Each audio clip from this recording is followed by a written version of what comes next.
Hello everyone, welcome to my session 5 teaching memo. Lots of snow up here in Dutchess County. We received about a foot on Wednesday. Dr. Laura was home both Wednesday and Thursday, interfering with me working because I don't get a snow day. The Kingston City School District is now out of snow days, and rumor has it that more is on the way tomorrow. We'll see. I had an interesting time Friday night. Dr. Laura and I went to see the Zombies. For those of you who are old enough to remember them, Time of the Seasons, yes. They played at Leon Helm Studios. Leon Helm used to be a member of that famous group, The Band. His studio is in Woodstock, New York, and now they use it as a venue. The reason I went was to see the opening act, which is who was Don DeLego, a talented musician and songwriter from New York City, who just happened to be one of my students when I was a vice principal back in 1988. The studio holds about 200 people at the most, so it's very intimate setting for a concert. Don gave me a shout out a couple of times during his set, which was pretty nice. He says, and my old principal is here, but I won't mention where he is, but he's right there, and he points to me. So it was kind of neat. I thought I would show you this video.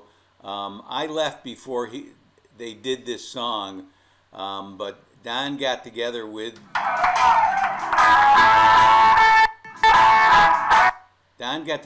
the Zombies and played this last song, which is The Wait, which is a song done by the band, Leon Helm. You can see a picture of Leon back there.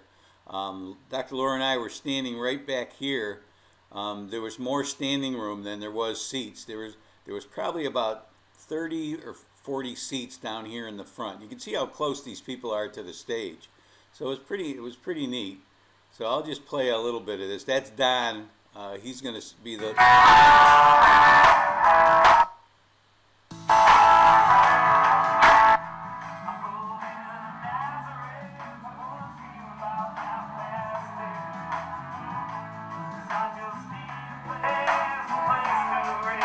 These are the Zombies right here. This is the lead singer of the Zombies right here. This is the only guy that's not an original member. So that's Don right there, former student. Good stuff. So I thought I'd show that. Maybe you get a kick out of that. So some good memories there. I want to remind everyone that I have office hours every morning from 9 to 12 and every Monday night from 7 to 9. Nobody was taking advantage of those times, both via this Zoom link, which is in my teaching memo and is in the instructor information on Blackboard.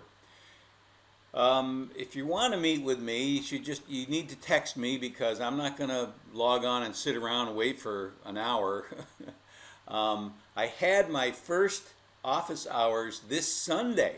So you see, you can schedule them pretty much anytime. Dr. Tom is usually pretty available. As most of you know who have texted me or used the Remind app or emailed me, that I'm pretty responsive. So like I say, if those times don't fit your schedule, I'll try to accommodate you. I spent a great deal of time this week grading DEJs. I only got one of my sections done because it's a lot of reading. This is the dilemma that we have, those of us that want to do writing assignments for our students, is that they take time. If you really want to read them and make comments on them and give some decent feedback. So I'll be doing the rest this week. I did grade all of your favorite interventions. Most of them were, not too many were less than a 90. Most of them were 97s and 100s. So it was good stuff there. When I graded the DEJs, the errors I saw fell into two main categories. One, you didn't react to all of the big ideas of chapter 12 or the big ideas that I mention in my videos. I did 3 videos, so I know that's a chore to watch my videos, but I really do give you some insight as to what I think are the important ideas in Fisher and Fry, in Cohen and Spencer, and I did not talk about salvia at all, but I did mention them, and I did mention the big ideas in last week's teaching memo. Rate of improvement, gap analysis, progress monitoring, the 3 tiers of intervention, trend lines, and sample forms that you could use. Also, I had a good discussion with one of my students about whether I should use Cohen and Spencer's chapter or Salvia's chapter 12. So that's something you could add in or comment on in the evaluation or the survey that's in this week's assignment, and I'll talk about that in a little bit. Many of you reacted in a note-taking style, and that's kind of a natural thing to do. That's what we're used to doing, rather than having a conversation with the text, paraphrasing, and even cutting and pasting. Please, please, please, even in the discussion boards, avoid cutting and pasting quotes. That doesn't tell me anything about what you understand about what you're reading. I want to know your opinion of what you're reading. Show me that you understand the reading by giving me an opinion or by making a pretty deep connection to yourself as a teacher or to the other readings or my video. I'm looking for your opinion on what you're reading. As I told one student, I'm trying to get cognitive empathy. That's a great term to put into your bag of tricks. Cognitive empathy is getting a glance inside your students' heads. What are they thinking? Most of the time we don't know. So I'm hoping you use my feedback to improve on the next and last. We only have one more DEJ. It is for this reason that the first DEJ is weighted much less than the last one. A grading practice I hope you will consider. Finally, check my comments on your initial DB posting. I'll be making those this week as well. Many of you are still making APA errors. Shame on you. You should not leave graduate school without knowing proper APA. The Purdue Owls website is there, and I've given you that link. Almost everybody who's made mistakes, APA mistakes, I've given you that link. So please, use it. I use it all the time, especially when it comes to citing and referencing videos and websites. So you should use it too. Finally, check my comments. Finally, we should continue working on the 2 anchor activities as we progress through the course. Vocabulary in your own words, a word study strategy for writing definitions to key ideas in the course in your own words rather than textbook or dictionary definitions. Second, you should be filling out the final baseline survey, like the one you took during session 1. But this time, you're writing what you've learned and supporting that with citations from our reading. I have a link to both documents in every single session folder. So there's no excuse for you not doing those as we go along. It's going to save you time at the end. All right. Here's some big ideas. This week we had a discussion board, Hard as the Dickens. This is one of my favorites. I think I've said that every week now, but last week is old news.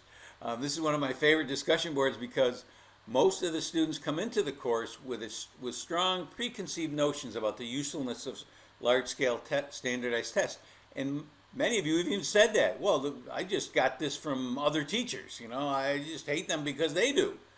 Most of you leave with a different mindset after you see the time, the care, and expense that go into creating them. Many bash them without knowing the intricacies of how they're made. Ignorance is bliss. Many of you have dived into the discussion on the test creation process. As you no doubt can tell, I have created this discussion for a reason. Educators are not shy about bashing these tests without any knowledge of reliability, validity, absence of bias, pilot testing, or the whole standardization process. It is okay to use your own testing experience as a start, but you must go deeper and find out how psychometricians account for test anxiety, poor testing conditions, and individual differences in test takers, and you will find that in this week's material. Reliability, validity, absence of bias / fairness. My goal is not to change your perspective. I'm not trying to mold you into something that I want, but I just want you to have a wider perspective, a wider view, so that you can talk about these tests intelligently and maybe even school some of your colleagues.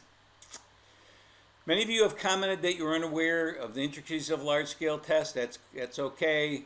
Many reacted to the expense of testing and cited the article in Course Materials, Chingos 2015, about the cost and the overall cost of states. To my surprise, this is very rare in all the times I've done this, that many of you were able to see that that percentage-wise, it's very small when compared to the district's total budget. And you can't do much with less than 1%. The state assessments are criterion reference based on our standards. The New York State Ed Department hopes to have tests based on the next generation state standards created by 2019. Theoretically, everyone could get a 4 on these tests, theoretically. They are not normed on a standardization sample based on a census. Instead, they are pilot tested to see how questions are working based on their difficulty. One of the issues with pilot testing is, how do we get students to take it seriously? If we tell them it's a pilot test and it doesn't count, they're going to blow it off. Some will. The state has wrestled with embedding sample questions within the actual test, but has gotten resistance from those who are angered by students spending time on questions that don't count. Can you imagine?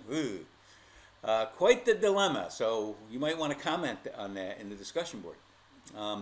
One of my goals is to get you to look at your own test creation process and use the large-scale tests to evaluate teacher-made tests.